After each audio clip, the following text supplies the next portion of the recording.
Patricia Cass, née le 5 décembre 1966 à Forbach, en Lorraine, est l'une des voix les plus marquantes de la chanson française. Sa voix rauque et caractéristique, mêlant pop, jazz, cabaret et chanson, la distingue. Avec plus de 20 millions d'albums vendus dans le monde, elle est devenue une icône musicale non seulement en France, mais aussi sur la scène internationale. Cependant, derrière les lumières de la scène et les chansons d'amour poignantes, la vie de Patricia Cass a été assombrie par une profonde tristesse, une blessure qui ne s'est jamais refermée.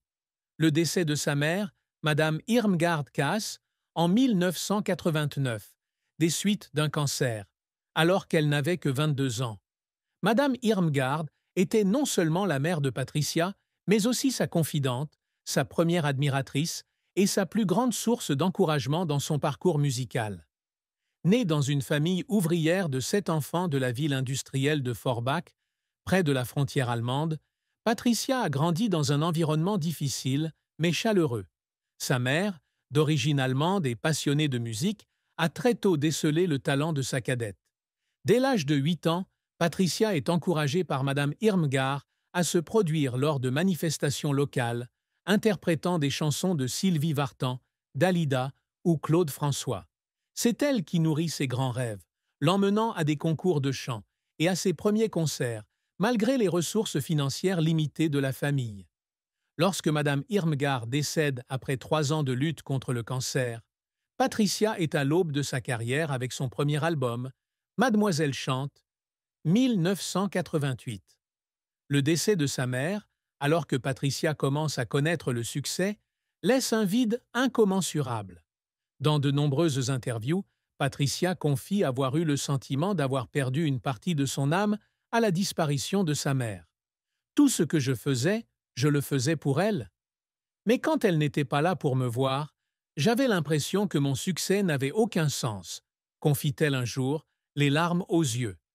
Ce deuil n'est pas seulement une perte personnelle, mais aussi une tristesse qui façonne sa carrière et sa musique, avec ses mélodies mélancoliques et ses paroles imprégnées de sentiments d'amour, de perte et de solitude. Cette tristesse s'est aggravée avec le décès de son père, Joseph Caas, en 1996. Ayant perdu ses 2 parents à 10 ans d'intervalle, Patricia a dû faire face au vide d'être au sommet de la gloire sans un être cher avec qui la partager. Ses chansons, comme « Il me dit que je suis belle » ou « Mon mec à moi » ne sont pas seulement des chansons d'amour, mais aussi la voix d'une femme qui porte des blessures qui ne guérissent jamais. La plus grande tristesse de Patricia Caas n'est donc pas seulement la perte de sa mère, mais aussi le sentiment persistant de solitude lorsqu'elle doit vivre avec les rêves que sa mère lui a donnés, sans qu'elle soit là pour les voir se réaliser. La carrière de Patricia Caas a été longue et inspirante, mais aussi jalonnée de défis et de moments poignants. Ayant grandi dans la pauvreté à Forbach, Patricia est devenue l'une des artistes françaises les plus célèbres, avec une carrière de plus de 4 décennies et un impact mondial. Patricia a commencé à se produire à l'âge de 8 ans dans des clubs et événements locaux en Lorraine, souvent surnommée la Petite Allemande, en raison des origines allemandes de sa mère. À 13 ans, elle remporte un concours de chant, ce qui lui permet de signer avec une petite agence de management. Mais sa véritable percée survient en 1985, lorsqu'elle est parrainée par l'acteur Gérard Depardieu pour l'enregistrement de son premier single « Jalouse » qu'il produit. Bien que le single ne soit pas un succès, il attire l'attention du producteur Bernard Schwartz, qui l'aide à sortir son premier album, Mademoiselle chante, en 1988. L'album Mademoiselle chante est un véritable phénomène, se vendant à plus de 1 500 000 exemplaires en France et dans le monde. Avec des chansons comme Mon mec à moi et d'Allemagne, Patricia a conquis le public grâce à sa voix rauque et à son interprétation pleine d'émotion, rappelant des divas comme Édith Piaf. Cet album lui a non seulement valu une renommée en France, mais lui a également ouvert la voie à une carrière internationale, avec des tournées en Allemagne, en Suisse, en Russie et dans de nombreux autres pays. Dans les années 1990, elle a continué à connaître le succès avec des albums comme Scène de vie, 1990, Je te dis vous, 1993, et Dans ma chair, 1997, tous certifiés disques de platine, consolidant son statut d'artiste international. En 2009, Patricia a représenté la France au concours Eurovision de la chanson, avec la chanson « Et s'il fallait le faire », atteignant la 8e place et recevant des éloges pour son interprétation pleine d'émotion. Elle s'est également essayée au jazz et au cabaret avec l'album Cabaret, 2008, démontrant ainsi sa polyvalence musicale. Dans les années 2010, elle a continué à sortir des albums comme Kaas chante Piaf, 2012, un hommage à la légendaire Édith Piaf, et Patricia Kaas, 2016, marquant un retour en force après une pause. Avec plus de 22 millions d'albums vendus et des centaines de concerts à travers le monde, Patricia Kaas est devenue une icône de la chanson française, appréciée pour sa sincérité et sa présence scénique. Cependant, la carrière de Patricia n'a pas toujours été de tout repos. L'un de ses plus grands échecs a été l'accueil décevant réservé à son album Sexe fort, 2003. Après l'immense succès des années 1990, l'album a été critiqué pour son manque d'innovation, et les ventes n'ont pas été à la hauteur des attentes. Patricia a confié avoir ressenti une forte pression pour répondre aux attentes du public, notamment lorsqu'elle tentait d'expérimenter de nouveaux styles. Cet échec l'a plongée dans un état de doute, se demandant si elle parviendrait encore à conquérir le public comme avant. Un autre défi de la carrière de Patricia a été sa santé. Dans les années 2000, elle a dû faire face à des problèmes de santé, notamment des douleurs chroniques et l'épuisement dû à son emploi du temps chargé en tournée.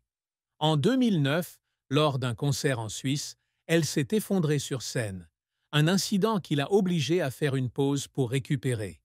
Ces moments ont été non seulement physiquement éprouvants, mais aussi émotionnellement éprouvants, la forçant à affronter la peur d'être oubliée dans une industrie musicale impitoyable. Patricia Kaas est une artiste qui vit sa vie pour la musique, et son dévouement lui a souvent valu des moments de larmes. Elle a un jour confié qu'au début de sa carrière, alors qu'elle n'était encore qu'une jeune fille de Forbach, elle devait travailler sans relâche, se produisant dans de petits bars et enregistrant dans des studios mal équipés. Il y avait des soirs où, après un concert, elle restait seule dans sa chambre d'hôtel, pleurant d'épuisement et de pression, mais aussi de désir de prouver qu'elle était digne du rêve de sa mère.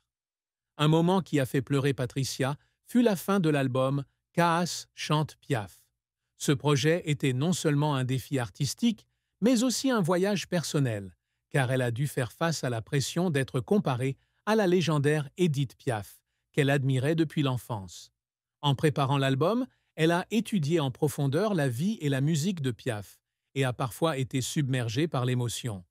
J'ai pleuré en chantant « Non, je ne regrette rien », non pas à cause de la chanson, mais parce que je pensais à ma mère, à ce qu'elle a sacrifié pour moi, a-t-elle confié lors d'une interview. Les efforts de Patricia ne se limitent pas à la musique. Elle consacre également du temps à des actions caritatives, notamment en soutenant les orphelins et les personnes atteintes de cancer, en souvenir de sa mère. Ses visites dans les hôpitaux et les crèches l'ont souvent émue, se voyant dans les enfants qui ont perdu des êtres chers. Ses larmes, bien que douloureuses, témoignent aussi de la sensibilité et de la compassion de Patricia. Bien que Patricia Kaas soit toujours en vie en 2025, si l'on devait imaginer une fin de vie triste, ce serait probablement la solitude qu'elle a connue dans ces dernières années. Dans un scénario fictif, imaginez qu'en 2025, à 58 ans, Patricia décide de faire une pause dans sa carrière pour se concentrer sur sa santé et sa vie personnelle, après des années de dévouement indéfectible à la musique. Cependant, son retrait des projecteurs l'a plongée dans une profonde dépression. Plus de concerts, plus d'acclamations du public, Patricia a l'impression d'avoir perdu une partie d'elle-même. Elle vit dans un luxueux appartement parisien, mais la froideur des murs ne fait qu'accroître son sentiment de solitude.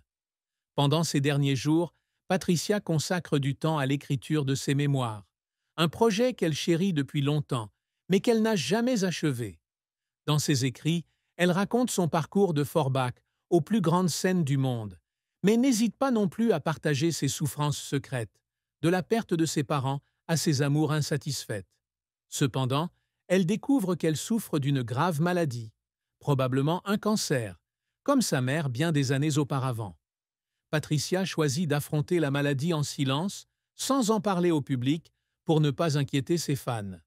Elle décède dans un hôpital parisien, entourée seulement de quelques amis proches et de son manager.